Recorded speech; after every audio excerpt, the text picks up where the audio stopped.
Yo, appreciate everybody for joining me once again back here live. Streaming live in a lot of places tonight. Streaming live on Facebook, streaming live on YouTube, as well as the IG on that way, I guess is what the cool kids is calling it nowadays. Unless you've been living under a rock, you would know that this is the final buzzer with DeShaun Tate. We typically do this every night, 15 minutes after the last NBA playoff game concludes. And obviously, we only are down to one playoff game per night. So it'll be after each individual game taking place, not just Monday through Friday anymore. This will be after every single game, weekends included. So appreciate everybody for being able to join me. Make sure that you go and subscribe. This is just kind of like a stepping stone to Tate's Take, the podcast where basketball lives. I call it the most educational, informational, entertaining basketball content in the form of a podcast. So if it's 94 feet long, 50 feet wide, 23 feet and 3/4 inches, I think, for NBA out on the perimeter, and that rim is 10 feet tall, then you know we're going to bring all of the action to you right here, recapping each and every single game. Now, in terms of the game that we saw tonight, the number 5 seeded Miami Heat defeating the number 3 seeded Boston Celtics 106-101. Miami now leading that series 2-0. Dude, I'm trying to tell you, Boston has some ground to make up. They've certainly got some work to do. Let's talk a little bit about, first things first, one of the biggest issues that I have with Boston right now is their inability to keep control of the basketball. I don't know if they pulled out the country crock butter and rubbed it all over their hands at the half, or what they did exactly, and blew a 17 point lead, somewhere right up in that range, but just turned the ball over way too much. 20 turnovers for those dudes. I was curious to know, and I'm even kind of embarrassed, to be honest with you, in terms of asking this question. Which Kemba Walker would we see show up in game 2? Dude has been atrocious. I mentioned this on my last recap, that we've seen too many games where he shot 1 for 9 from 3. Too many games where he's like, maybe 3 for 15 from the field and things like that. He was a lot better tonight, obviously.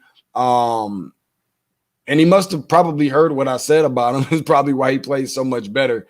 That being said, something that I feel like he utilizes to his benefit, that he has in his arsenal, that kind of gives him an advantage over the opposition, is when they're playing defense, and his ability to come off of screens on dribble handoffs and get the ball as if he's penetrating and then step back for a jump shot.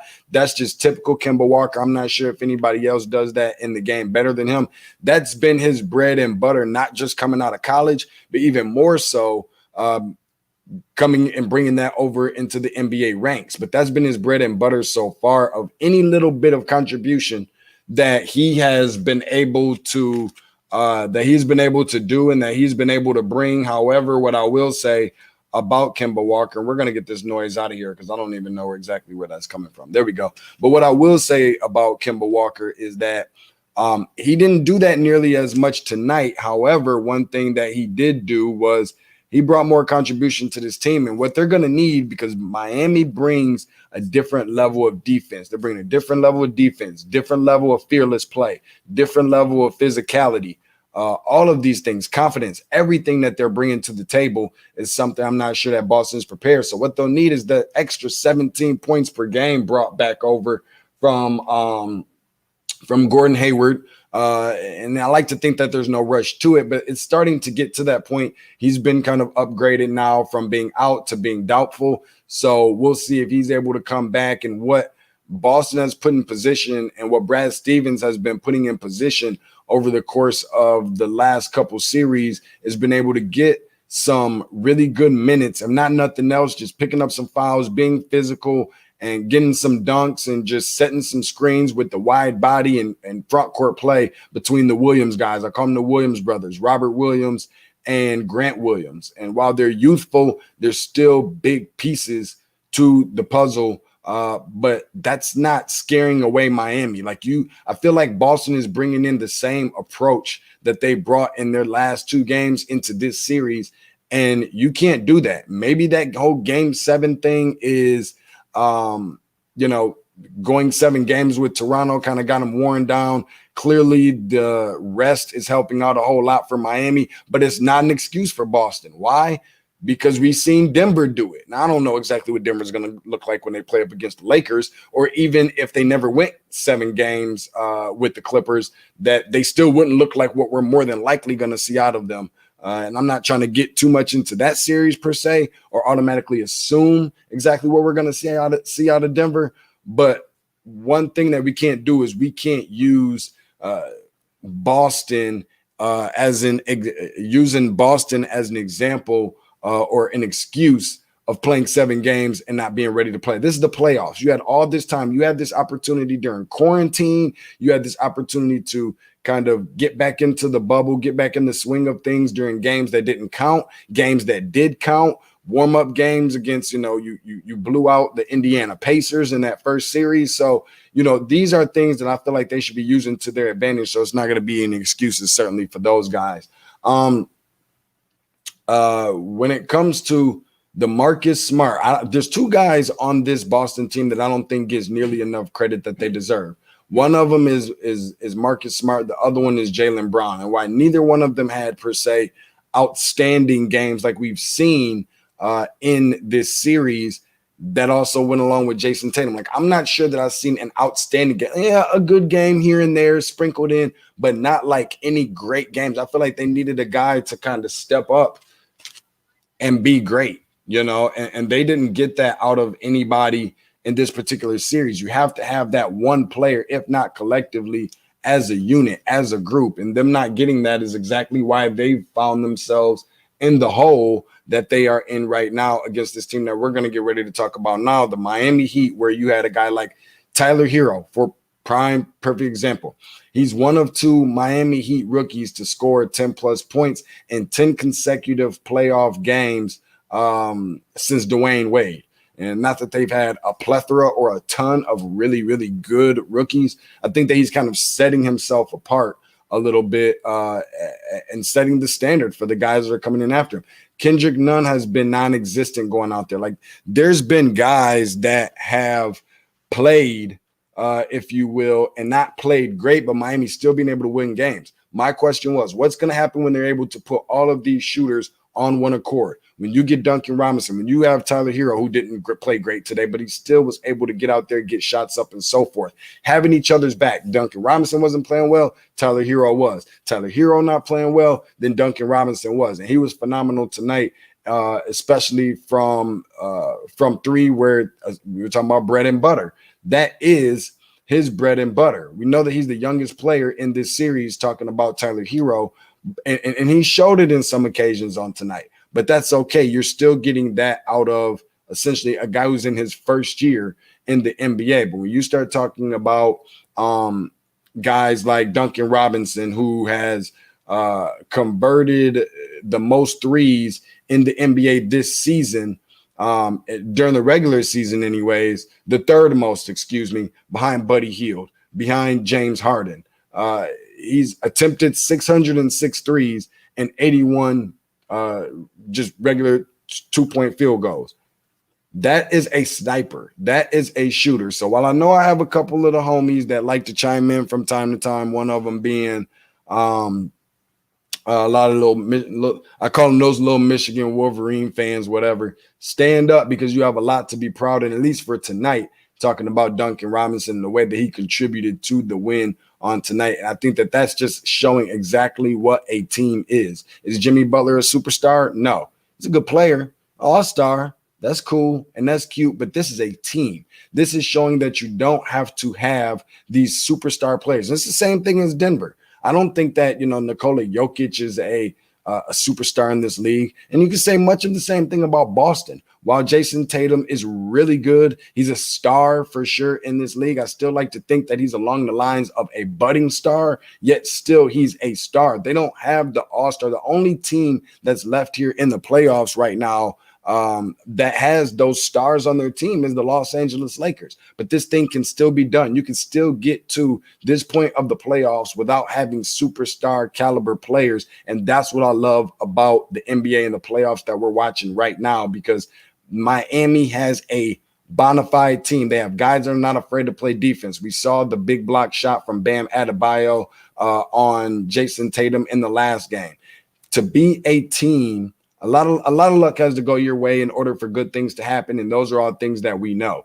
However, to come back from 17 points down and in the second half, whatever it was that Eric Spoelstra, again, who I'm not going to say he was my coach of the year, but he was definitely should have been in that conversation. You had your Mike Budenholzers. You had your Nick Nurses. You had your Billy Donovans. But Eric Spoelstra was nowhere to be found. It was deservedly so.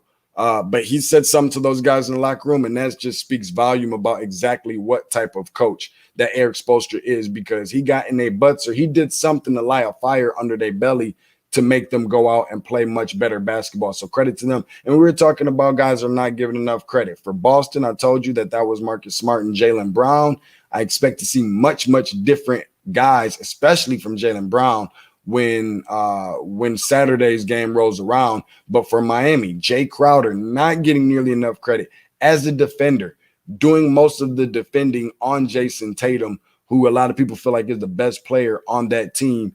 And so much of that is really inarguable to an extent. But bringing some of that physicality, bringing some of that mental toughness, bringing some of that experience over to guard a younger guy who doesn't have the same kind of playoff experience in terms of that tenure, in terms of that much duration of playing in the NBA, that much experience. He's bringing on the defensive end, the offensive end. You go and look at his numbers. A lot of people are going to talk about, what Jimmy Butler has done, and certainly what Bam Adebayo has done on both sides of the ball, and Goran Dragic for the Dragon, who, people who watch basketball on a consistent basis. When you start looking at guys who do the little things, defending the best player on the opposite team, on one end of the ball, and then going out there and still able to give a significant amount of points on the other side, especially from three, driving it to the basket, sitting back, not complaining, being coachable, being a leader on the floor, assisting Jimmy Butler when Jimmy Butler's out of the game, and those things.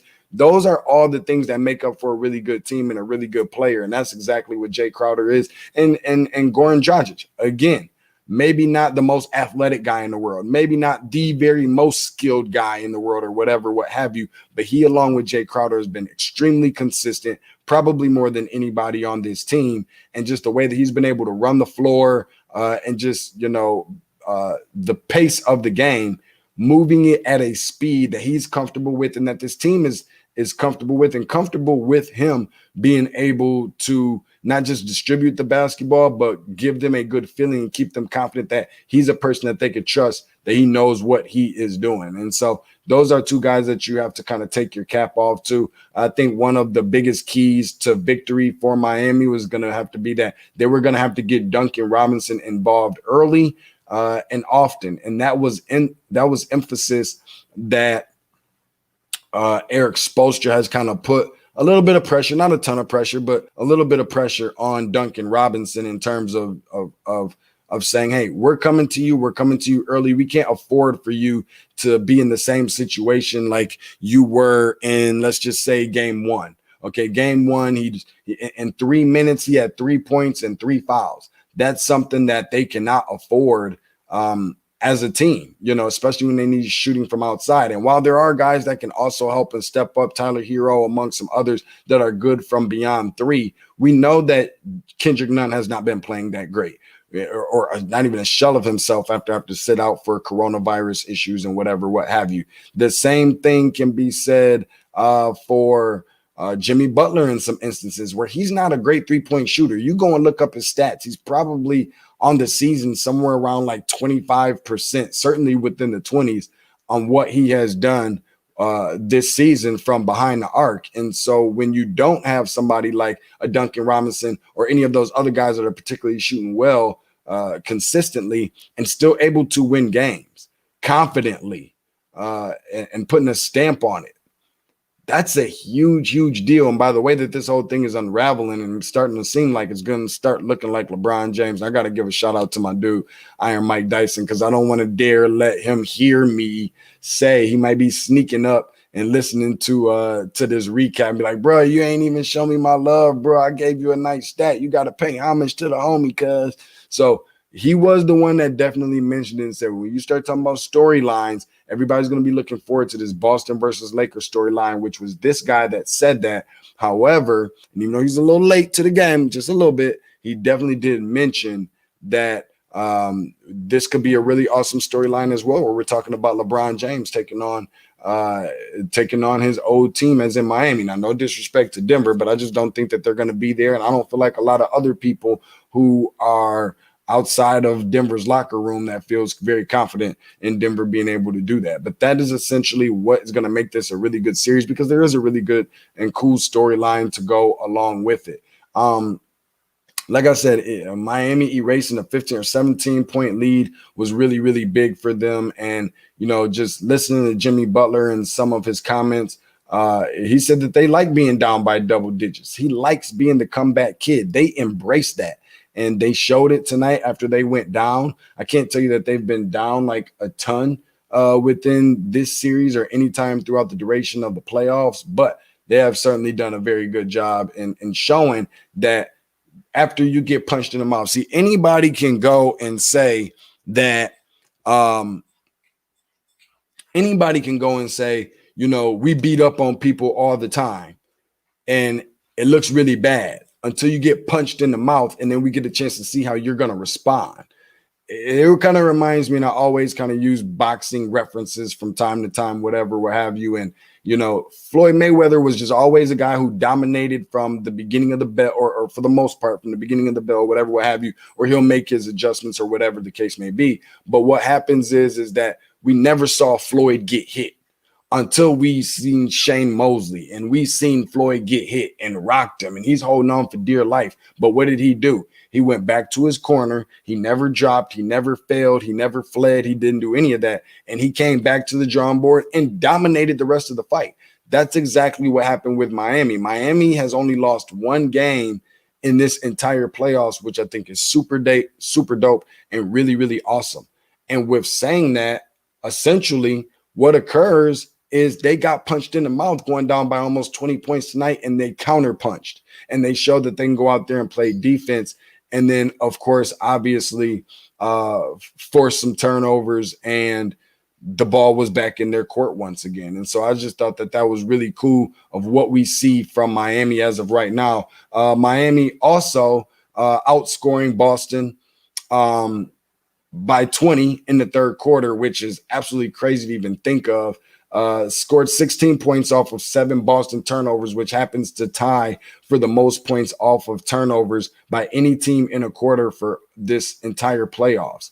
Also outscoring Boston 42-24 in the second half, where Boston missed on 11 consecutive three-pointers. So that just goes to show of their defense and what they've been able to do and what they brought to the table so far and so forth. So the crazy thing, and just sitting back and thinking about it, is how Jimmy Butler, and this will be my last thing, I'm gonna sew it up with this, and I'm not sure if anybody else necessarily saw this, but there was a play where Jimmy Butler, it was a loose ball, and he's running out of bounds to save it, and he cuffs it and throws it behind his back inbounds to Duncan Robinson, and then comes back inbounds to get the assist. And then next thing you know, he goes up for the dunk. If that didn't look much like what you saw from the Chicago Bulls when Michael Jordan saved the ball when it was going out of bounds, sacrificed his body, and threw it back in on a fast break just so that Scottie Pippen can give him the ball back and he turned around, and then it had that look. Are they going to finish like the Chicago Bulls did more likely that season? Probably not, but that's okay. That is the look of a good team, and players' IQ, chemistry, all of those things. And I just think that speaks more. What I think that speaks more than to the average person who's just kind of watching. It just kind of was reminiscent and really reminded me. I got a couple homies that came on here, man, that wanted to chime in just for a quick second. I always show the love to anybody where you definitely have a voice for yourself. We got my dude, Derek Crush Boyd, in here saying Miami showed dominance, and they did exactly that. He said similar to Mike Tyson, and Mike Tyson did that until he ran up on Buster Douglas. And then also saying that as well. Yes, that was a crazy change of sequence in that play. Now, as you can see on the bottom right hand or in the bottom left hand corner on this on Derek's comment, you can see on his avatar inside of his picture is a blue circle. I'm sorry, a blue square. I'm not really good at my shapes. A blue square. Inside of it is a white circle, and inside of it is a blue F. That means that he's watching live on Facebook. And you can do the exact same thing. If you just feel free to comment below with your questions, opinions, suggestions, the whole nine, anything that you may have seen throughout the course of this playoffs. And in this game in particular, we're going to do this every single night. So just keep that in mind. Remember that. Tell a friend, tell a family member, tell your mama, tell your grandmama, tell your enemies, tell anybody and everybody that you know that loves the sport of basketball or just love to support a young brother trying to do something positive and make his dreams and aspirations and his goals come true. My dude, Jay Deezy Jarvis coming in says, Jimmy Butler, the most underrated player in the league. Maybe. I don't know. I mean, I'm not a big Jimmy Butler dude. He looks like Jamie Foxx to me, if anybody, if I be honest with you. But I'm not the biggest Jimmy Butler dude. But one thing I can tell you outside of his skill set is that I do respect him. He took the stairs up. He didn't go elevator, escalator. Dude took the stairs up. He plays defense just as much or harder than he does on the offensive end. So he focuses on both sides, and he's a great leader specifically for this team. So in terms of being underrated, he might be the most underrated player in the league. Probably not. I'm not exactly sure as to who that player is. That player apparently is starting to kind of look like it's Goran Dragic, who has been really good for them and playing significant minutes and bringing some contribution over to the team. And I thought that that's been great for him. So in closing and conclusion, because we're going to do this again probably in the next 24 hours or less after the game one of the Western Conference Finals, that being the Denver Nuggets taking on the Los Angeles Lakers. If you don't fall asleep watching that one, but I think it should be good. One of the best passing big men in the league, and Nikola Jokic. Also, Jamal Murray as well has been electric all playoff long, and they've been coming back from 3-1 left and right. So we'll be able to see exactly what happens. Subscribe to your favorite podcast. Now that's what I like to call it. Subscribe. Make sure that you go and do that anywhere that you find your favorite podcast, that being iTunes, Google Podcasts, Spotify, Red Circle, Stitcher. Did I miss out anything? Streaming live on Facebook, streaming live on YouTube, the whole nine. Anywhere and everywhere, just type into that search box, Tate's Take, and you can go and follow, and they'll send notifications to your phone. So if you're tired of me hitting you up, talking about, yo, check out this segment, check out this, check out that, and you want to be a part of the show, I even open up to you guys as well to where you can be able to have access to being able to do that. So appreciate you for checking it out. Remember to follow along on all social media platforms, specifically Twitter, IG, the whole nine, at Tate's Take Hoops, TATESTAKEHOOPS, where basketball lives. I'll see y'all in less than 24. Peace.